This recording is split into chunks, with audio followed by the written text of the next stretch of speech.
Hi, everybody. It's Miriam Siegel from the Center for Mastery and Excellence. I thought I'd just hop on here today and talk to you a little bit about what it's like, what it's really like to practice what I call perpetual presence. And perpetual presence, the idea of perpetual presence is that you're present basically as much of the time as possible. If you are one of the fortunate people who can be perpetually present, that's wonderful. The idea is to, if you're not in presence or aware of presence or in contact with presence, to come back to presence as quickly, as often as possible. So, and with the idea that it is possible to be present perpetually in our lives. So today it's what's it like to be present and to be present as much of the time as possible. So I thought I would dive into, well, actually, excuse me, I thought I'd mention making the shift from not present to presence or to having more presence in your life. Where one of the things I notice is a life of chaos, a life of a lot of conflict, a life of a lot of carrying a lot of emotions and pain shifts from that to becoming a life where none of that is interesting. It's just not important because presence basically feels better. It is just not pain. And becoming aware of the conscious choice as part of the process to go from chaos and pain and what some people might call ego, all kinds of personal motives, to presence and being present, becoming more where you want to be. And some people would talk about being your true self, who you really are in the world. So diving a little bit more into that, I thought I'd jump into feelings of anger and resentment and bitterness because they often show up when there's pain involved. Especially an example of that is seeing somebody who seems to have a great life. I mean, when we are on social media, we see this, right? People who seem to have a great life and they're always showing the fantastic pictures of where they are or some success that they're having. And then if you're in pain or something's not going very well for you, it can feelings of resentment and bitterness can arise in you. And so it's what about that? And what about presence?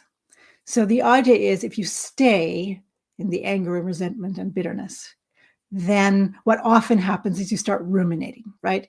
The thoughts start going, the feelings come in and like, oh, I'm going to set that person straight. Or you play the situation over and over and over and over again in your mind with a different outcome every time or some kind of ideal outcome where you actually succeed in the situation. Whereas in real life, when the situation was there and you were in it, you did not, or you didn't feel like you succeeded, for example. And so these imaginary scenarios show up where you win. And that keeps you going. It kind of feeds it because it kind of gives you a false idea that there's a possibility of doing something else. Whereas there isn't, because whatever happened actually already happened and it's over. You can't change it. You can change your perspective of it. You can change how you take it or how you took it. Well, how you took it is how you took it, but how you take it, how do you continue to take it? But you can't change what actually happened. So that's what I thought I'd play a little bit with now, because in presence, there's no interest in melodrama, what I choose to call melodrama, this whole idea of bringing the thing up and going and thinking about it and thinking about it and thinking about it and wanting to get back at the other person or wanting to fix the situation, or what if I run into this person, I have to have a good thing to say, or whatever you're doing to keep it going and give yourself the impression that you're powerful and there's a lot of energy and you feel alive. In presence, the aliveness is in the moment. The power is in the moment, and the calmness and the stillness and even the joy and the flow and the ecstasy that is in being present right now and not rehashing things that already have been and that you can't change, where you're actually powerless and you're trying to give yourself an idea of being powerful by replaying it because you're powerless to change something that's already happened. Right? Are you following along here? Okay. Let me know in the comments if I'm being a bit too cryptic. In presence, all of that action is not interesting.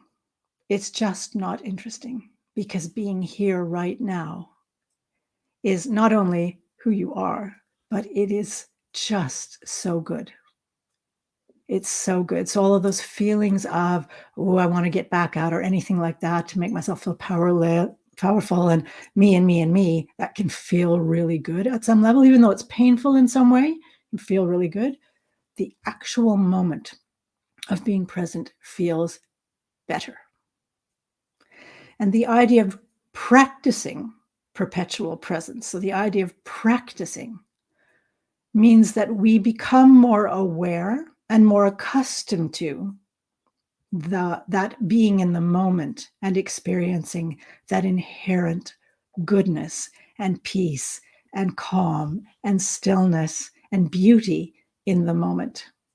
And it's kind of like if you've ever played a game of connecting the dots and you just have the dots, but you can't really see what the picture is until you start connecting the dots, and then you start connecting more of the dots and more of the dots and more of the dots. And then all of a sudden it's like, oh, and then you have the picture. It's kind of like that. You start with a bunch of dots and then you start being able to connect the dots. And then there are more dots. And even more dots. Then you start to really notice, like, oh, I think I know what this is. This is actually really cool. And then you're there. And you're there a lot. And everything else, any kind of melodrama, chaos that might show up, it's kind of like, meh. It's not interesting. Literally stand in a room of people arguing or bringing up old stuff. And it's just not interesting because you're present and the present moment is so good. So one way you can work on some of this or practice, because it's not work, it's actually practice and it becomes play then, like to gamify it, is when you feel a situation or notice a situation showing up in you, arising in you with the thoughts and the around and around and around on the merry-go-round of, I could fix this. This is the better outcome. I should have done this. I'm weak, whatever, is, well, I wish I could have done things differently, but at the time I couldn't. I wish I could have done things differently, but at the time I couldn't. And then letting that go because you couldn't. It's over. So then it's like, I have no attachment to that moment anymore, that pain anymore. I can let it go. It's not interesting. And then notice what arises in you when you accept that what has happened, and you don't need to put your energy and your focus there to try and fix it because you can't, and just be with what is. And notice the beauty in that. So if you're convinced that whatever's going on in you and whatever has happened in a situation is about you, and so you feel bad about yourself, if you're convinced that that's what it's about, it's like, I was the one who was hurt and I've got to show them and I've got to reinstate balance, which basically means I have to make myself look better than that person because that person looked better than me or whatever happened there. So it's like I'm under them. Now I have to lift myself up somehow. And I keep having to reinstate balance, which isn't really balance. I have to fix it. I have to fix it, or I have to fix myself. If you're convinced that that's the way to go, you will stay there. And you will keep trying to fix the situation, and you will keep trying to fix yourself And you will keep yourself, because you're doing it, keep yourself on that merry-go-round over and over and over, and not necessarily noticing that you're not actually solving anything. You're not actually solving whatever problem that you're creating in yourself. Because again, the situation isn't there anymore. So it's this kind of false promise you make to yourself about, if I just do this, if I fix it, if I change something, if I release all of my trauma, if I just lose weight, if I just stop smoking, if I just find the right partner, if I just something outside myself, do something, then my life will be great. So there's this like conditional thing where it's all about, I have to do this. I have to fix this, and then I'll feel better. And all of that has to do with past and future. It's not now. It's not here. It's not being right now and feeling the beauty of, there is no chaos. There is no pain. Everything is exactly the way it is, and it's fine, and I'm fine. And it's beautiful. It's calm. It's still. If you don't want that stillness, or you're not ready for it, or you're not really used to it in your system, you're used to chaos, well, okay, you might gravitate to chaos until you get more of those dots connected. So there's nothing wrong with that. Like, I'm not judging that. Believe me, I've been there. I've been there so many times. And it's just allowing yourself the opportunity to connect the dots of the picture. And notice when you fall back into the, okay, I'm ruminating and I'm going to fix this thing and I'm going to make myself feel better and I've got to clear my trauma and I've got to be better and I've got to do all this stuff. I got to do all this stuff. And then going, oh, I'm doing it again. This does not feel good. Not really. It feels like a lot of pressure and stress and self-criticism and all of that, but it doesn't actually feel good. What does good feel like? What does calm feel like? What does stillness feel like? Do you really want that for yourself?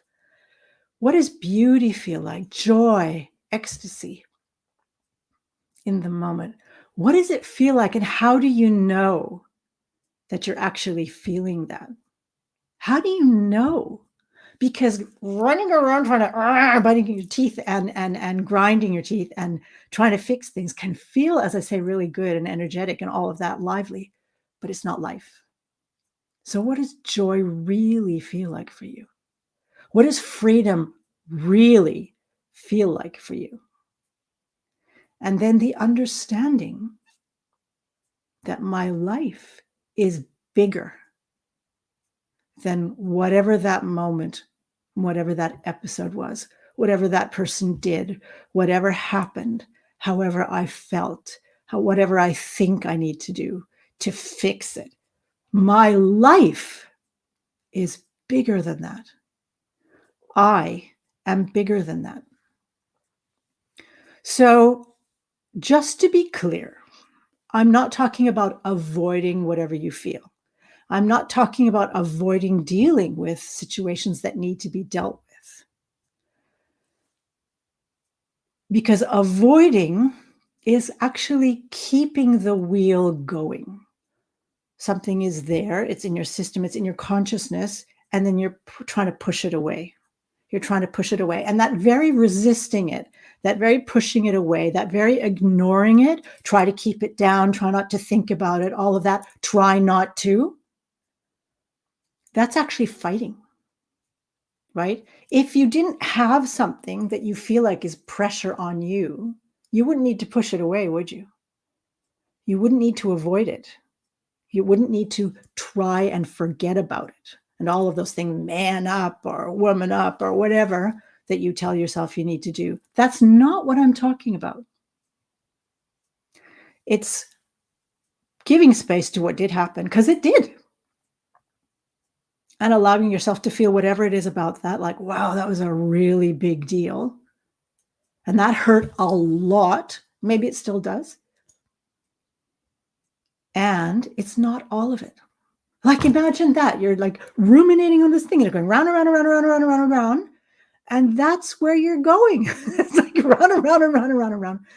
And as if that thing is your life.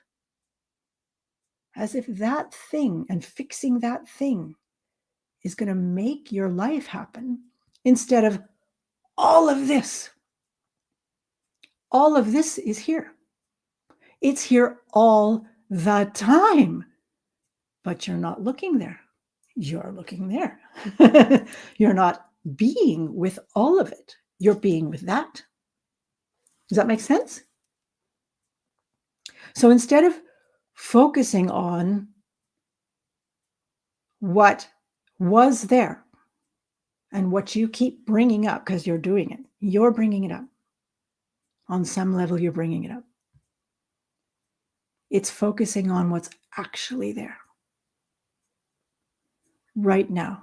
Again, how do you know what joy is like for you? How do you know what stillness is like? How do you know you're here if you're always there, round and round and round? Because the past isn't there.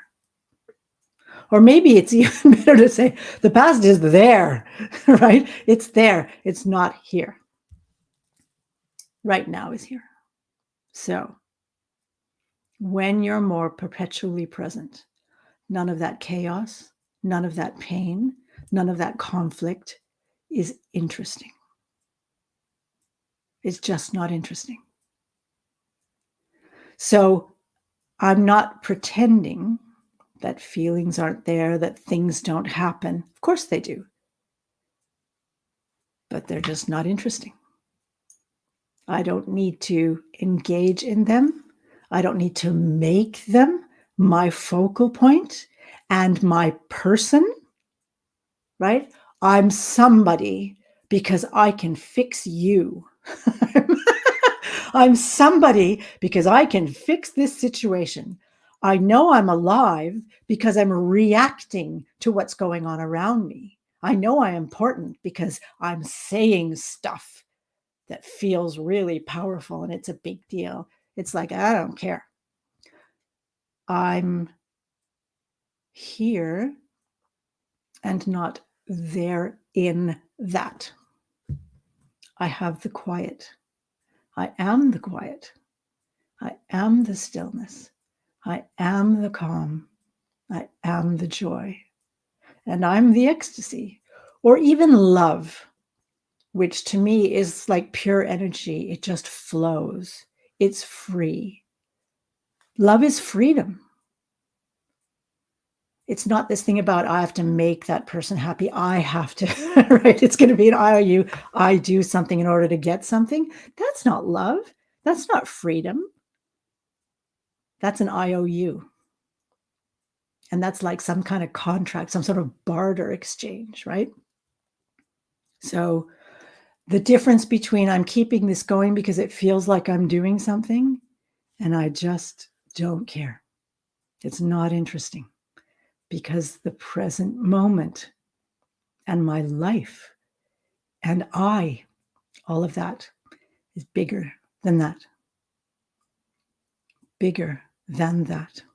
So whatever is going on, chaotic, powerful feeling, interesting seeming, is it actually getting you anywhere? I mean, really getting you anywhere? Or is it keeping you where you are? Because that's what round and round and round does. It's what ruminating does. You're just going over and over and over again. Isn't that going nowhere? Isn't it keeping you where you are? And that's not present even, not keeping you where you are present. It's keeping you in the wheel, in the wheel, in the wheel. Is that really where you want to be? And I mean, I've done it. I mean, years and years and years of thinking that was going to solve something. Well, it was solving something in my imagination. In my imagination, but not in my reality. In my reality, I only have what is. And what is is so much better because it's real. It is what is. It's beautiful. It's calm. And that's where your real path will unfold in front of you and around you. Not you digging and digging and digging and trying to create. It shows up because you're present to it and you can see it and it's calm. And it's just, the rest of it is just not interesting. And that is the best way I can describe it. And let me know if there's anything here you don't understand and you want more explanation or another description, or if you'd like me to talk about something else. And if you want to see some other tips, some suggestions I have for practicing presence, you're welcome to join my free Facebook group. It's called Rapid Rise. Rapid Rise. And I'll have lots of tips in there, and there will be more coming. So you're welcome to join me there. And thanks for being with me today. Enjoy now.